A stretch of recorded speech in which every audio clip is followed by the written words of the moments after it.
So on absolutely every level, this is a failure. This isn't a question of, well, there's something good here, there's something bad. Let's weigh the positives and the negatives and decide and have a debate. On every single objective measure, it's failed. It hasn't even succeeded on one of them. Like, there is literally no good that has come out of these policies at all. This is one of the most insanely stupid policies of a government in a generation, I think. Like, literally, it is causing death. It is causing destruction. I'm sorry, I'm getting a little bit worked up, but this is a policy that is leading essentially to the mass preventable deaths of hundreds of thousands of people, and governments seem to just keep making it worse. Hello, world. Welcome to the Vaping Unplugged podcast. Everything you need to know about vaping and tobacco harm reduction. Hi, everyone, and welcome to the podcast Vaping Unplugged. As you know, we discuss everything about tobacco harm reduction globally, everything about vaping and less harmful nicotine alternatives around the world. And today I'm joined by Tim Andrews, the Director of Consumer Issues at the Tholos Foundation.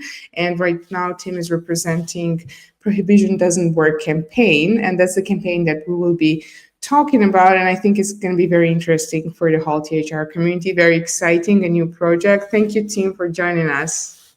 Thank you so much for the opportunity. It's great to be here with you. Absolutely, we love that. Tim, let us just start quickly by your introduction, even though I introduced you briefly. I'm sure there are other things that our listeners would like to know about you and your work, so maybe you could tell us a little bit how you ended up in the tobacco harm reduction field generally, and what's your journey? Absolutely. So, as I'm Director of Consumer Issues at the Tholos Foundation, which is the sort of international and research arm of Americans for Tax Reform, where I'm also Director of Consumer Issues. And I work extensively on harm reduction issues here, giving consumers the right to quit smoking through proven safe alternatives. Before that, I was with the Australian Taxpayers Alliance, and that's where my journey in harm reduction actually began. And I remember many years ago, I first got into this purely as an intellectual exercise. It was, people should have the right to do something that doesn't harm them. Government shouldn't ban it. But the more I got into it and the more I started speaking to people who quit smoking through vaping, the more passionate I ended up becoming. Like, I remember this was many years ago, speaking to this elderly woman who was telling me she wasn't able to get out of bed without sort of coughing up sort of this black mucus for half an hour. Made the switch from smoking to vaping, and within 6 months she actually ran like a half marathon. Like, how powerfully her health was just transformed.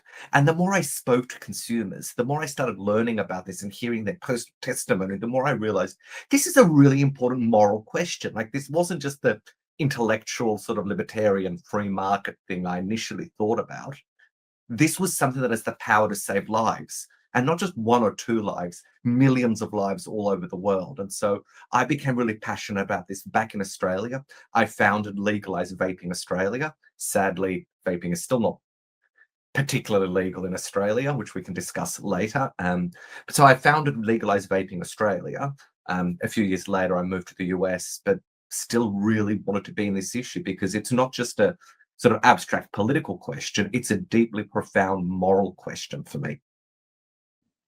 Very interesting, and thank you so much for sharing your story. And it seems like you're building more and more to it. And now I want you to talk a little bit about the Prohibition Doesn't Work campaign. I checked the website, I checked the platform, and obviously I highly recommend to everyone who's listening to check it out. And we're going to have it in the description for sure, so it's going to be an easy way for you to go there. But could you tell us a little bit about the campaign? Sure. So there are so many international groups out there talking about, for instance, the science. And I mean, the science is pretty much settled. We know that vaping is 95% less harmful than smoking. The science is essentially settled, but a lot of groups are out there talking about the science. We have other great organizations focusing on the consumer choice angle, like the amazing job that World Vapers Alliance does. And if you don't follow World Vapers Alliance, although I'm assuming you do, if you're watching this, but if you're coming about this somewhere else, please do follow World Vapers Alliance as well for the great work you do. But that focusing on the consumer angle, that what we thought was sort of missing was I was focusing on my Australian experience where the horrific tales of what's happened with prohibition in terms of crime, the black market, and those sorts of things. No organization was really focusing on that particular angle. And I noticed here in the US, very often when I would speak to state lawmakers, you'll tell them about the science, you'll tell them about consumer rights, you'll tell them about health and saving lives. And unfortunately, a lot of politicians didn't care. They didn't care about the science or saving lives or evidence or facts. But as soon as we started talking about what it will cost in terms of tax dollars, what it will mean in terms of crime, the bottom dollar things, that's what they started getting interested in. And that's how we were able to defeat state prohibitions and those sorts of things. So what we decided with this campaign is to focus not on the scientific arguments, because lots of great other organizations doing that, not on the consumer choice angle, because lots of other great organizations like yours are really focusing on that, but actually focus on the negative effects of prohibition. So focus on what it means for black markets, for crime, for lost tax revenue. And yes, we'll talk about what it means for more people smoking and dying as a result. But our goal really isn't to get into the sort of science of it and to quote Royal College of Physicians, quote Cochrane, quote all of that, because all these other groups are doing that, but do unique new research on the effects of prohibition. So that's why we came up with this campaign. It's a coalition of international think tanks. We have think tanks all over the world who are partners of Prohibition Doesn't Work. We have partners in United Kingdom, in Poland, in Brazil, in Australia. We've got about a dozen partners. We hope other organizations will be joining soon. So that's really the goal. So it's not just, a Tholos Foundation project. It's a true international collaboration on these issues.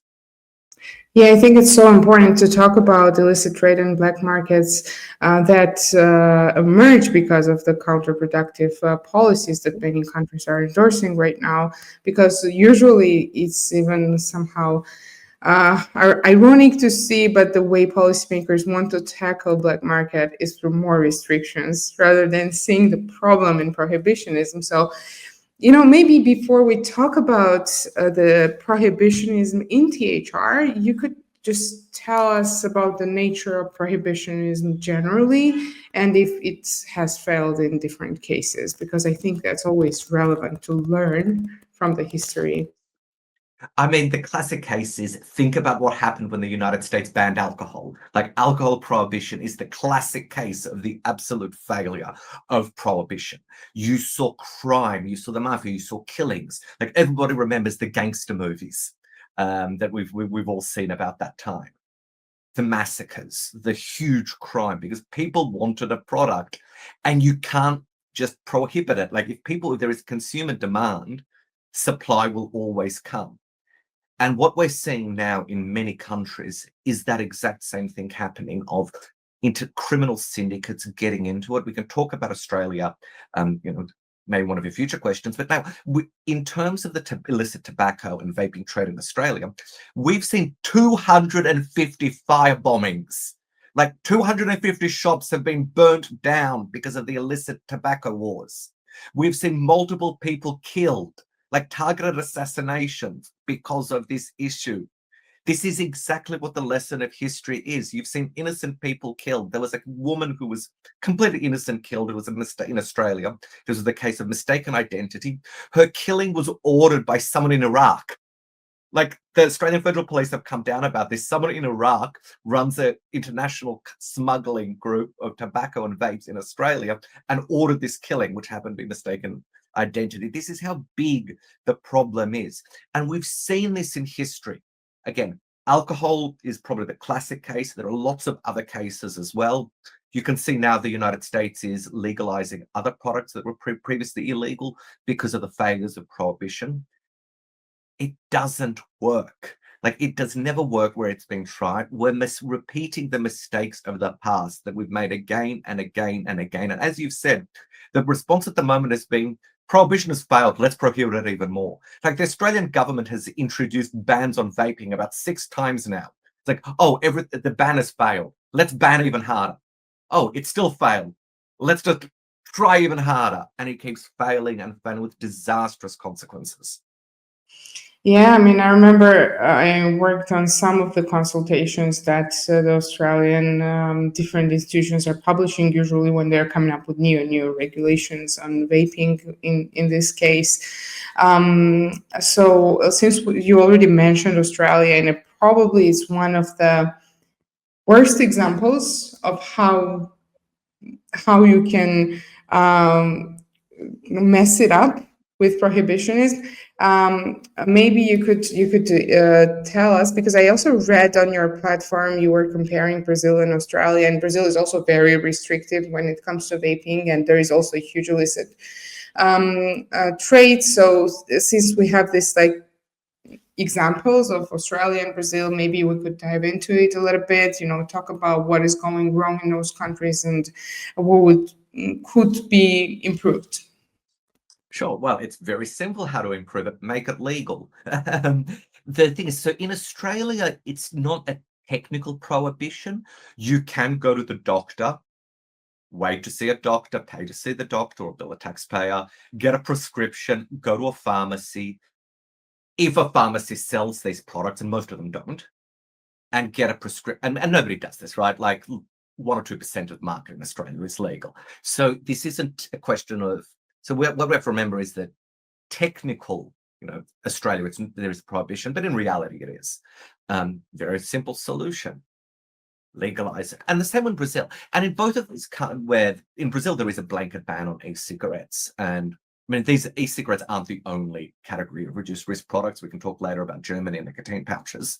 But what we've seen in Australia and in Brazil is not just a flatlining in smoking rates, but in Brazil, smoking rates have gone up because people don't have a legal proven method to quit. And so smoking rates have gone up, and you still see a huge surge of the black market. And what you know with the black market is there's no product regulation, there's no standards. You don't necessarily know what you're getting.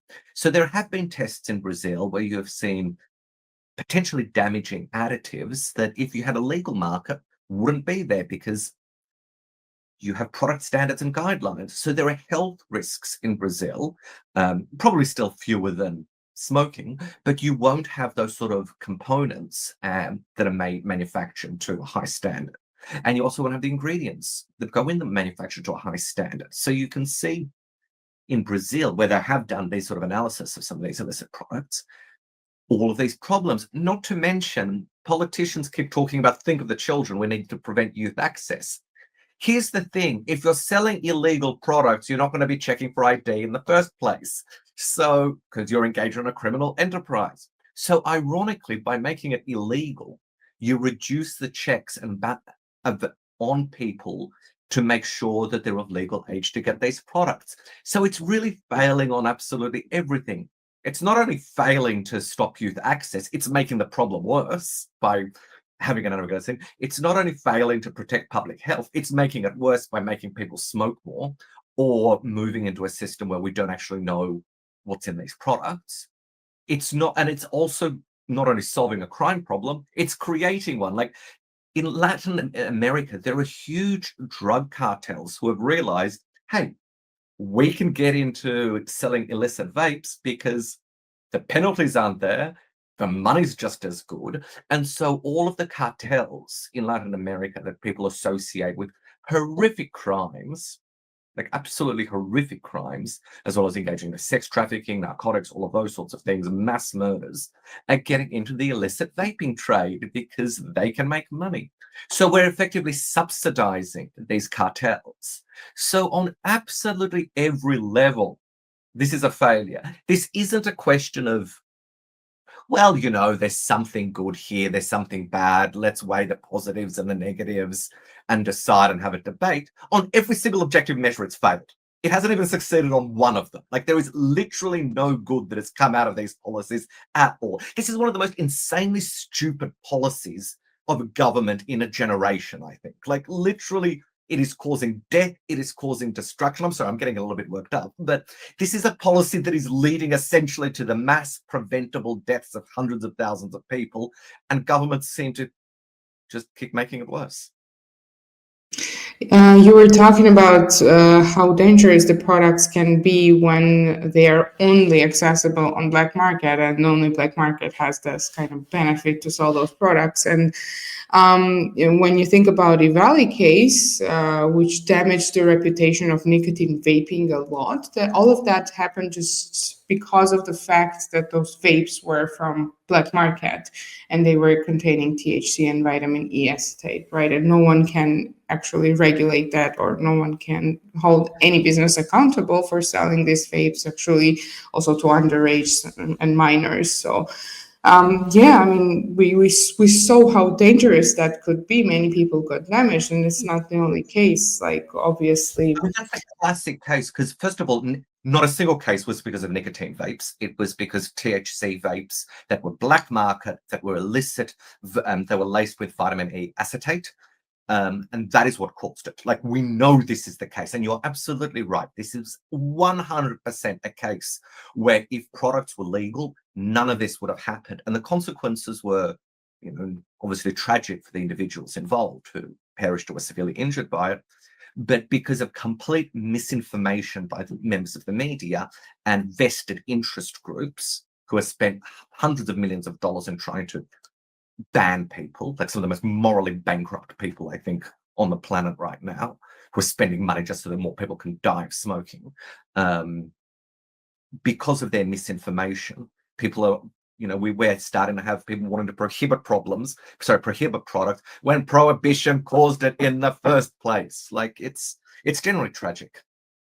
it is, yes, and that's what we're trying to fight, but it's quite heavy. Like, you meet misinformation everywhere. It's not like an issue of one country.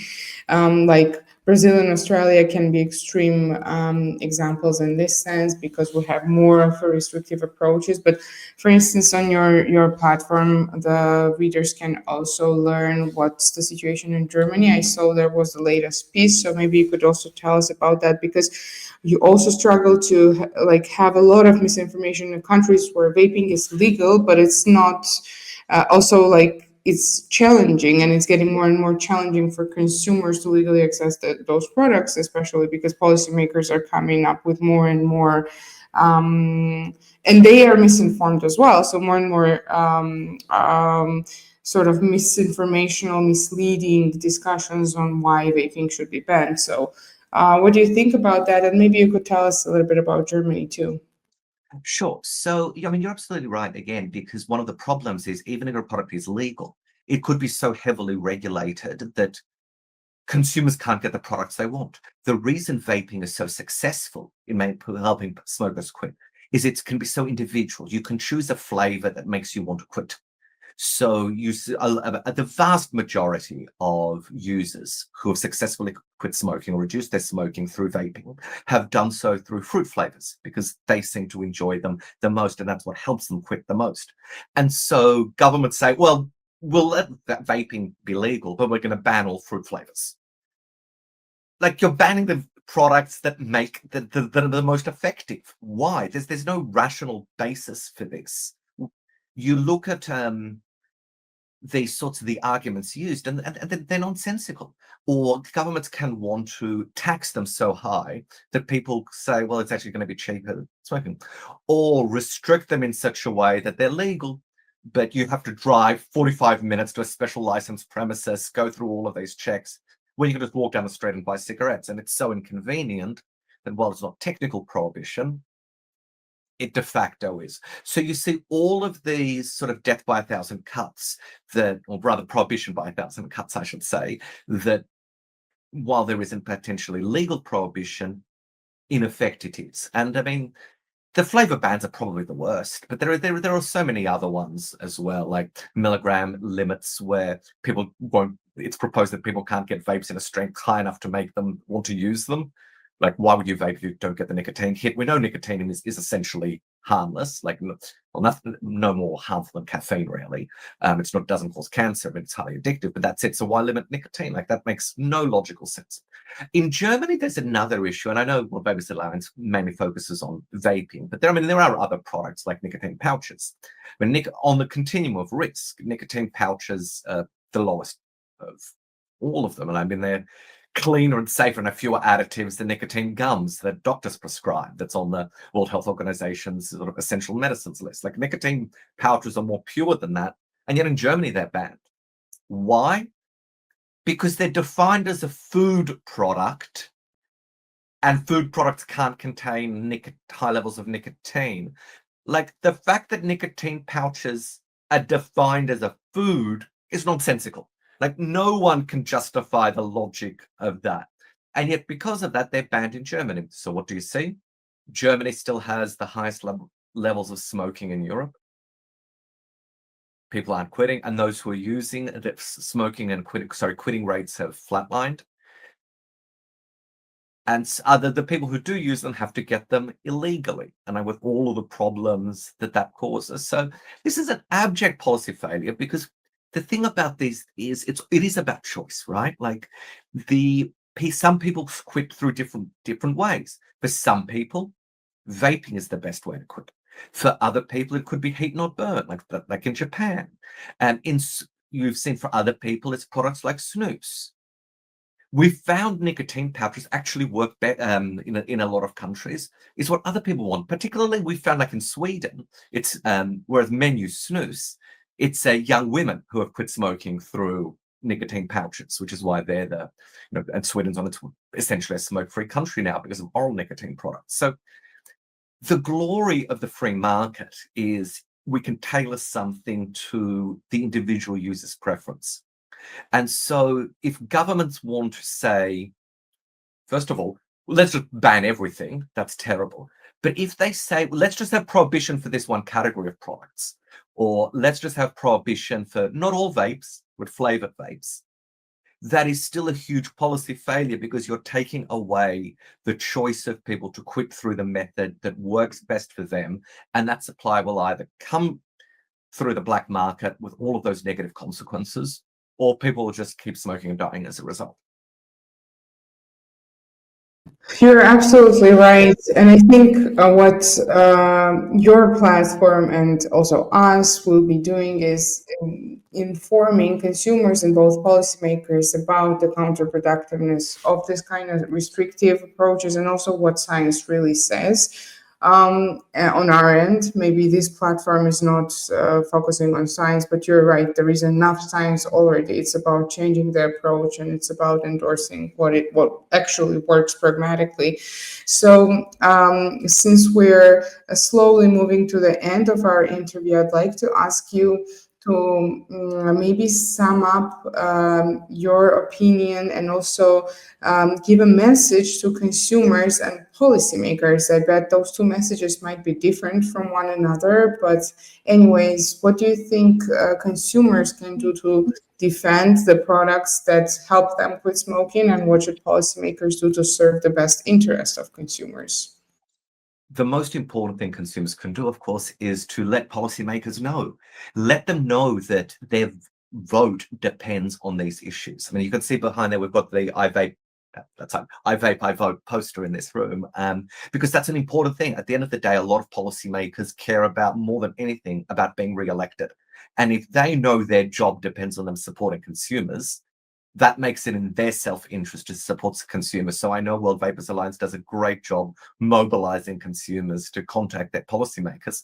But I think consumers should be aware that this actually does make a difference. We know 100% that bad laws have been prevented by enough consumers reaching out to policymakers. So even and a policymaker doesn't even need to accept the science or accept the evidence. All they need to know is their job depends on it. So the first thing for consumers to do is to make sure that, when World Vapers Alliance puts something out, share it with or when we put something out, share it with their policymakers. So contact their local officials. But for but for politicians and policymakers, I would say, look at the evidence. And even if you're not convinced by the scientific evidence, which is so overwhelming, it should be, even if you're not convinced by individual liberty arguments, look at the practical, real-world effects of prohibition. This isn't a theoretical abstract. This isn't a scientific paper about biochemical markers in the body. This isn't about theory of liberty. Look at the practical effect. Look at Australia, where there's been 250 fire bombings and multiple assassinations. Look at Brazil, where the number of smoking rates has gone up. Look at Germany, where you have millions of Germans either using illicit products or not able to quit smoking. Look at the evidence that's on the ground. This is objective data that cannot be ignored. We have seen consistently throughout history, prohibition has failed. We now have seen it happening again. Accept reality. Don't respond to a failed policy with even more of a failed policy. Don't double down on this. Accept reality. Adopt progressive policy solutions that are based on evidence and consumer choice, and end prohibition. So that's my approach. Prohibition should be consigned to the dustbin of history. It should be a thing about movies set in the 1920s. It shouldn't be the tragic reality now. So accept reality, embrace evidence, end prohibition. Thank you so much, Tim. First of all, for joining us and sharing your insights, for ending on such a high note. I definitely encourage everyone who is watching us to go to the website Prohibition Doesn't Work and check out the campaign and read, because there's already a lot of interesting content there, and I bet there will be even more coming out. So definitely follow the platform. It's worth a read. And thank you very much, team, for being with us today again. Thank you so much. Everyone who was listening to us, thank you so much, and stay tuned, because we will be back with another episode as always.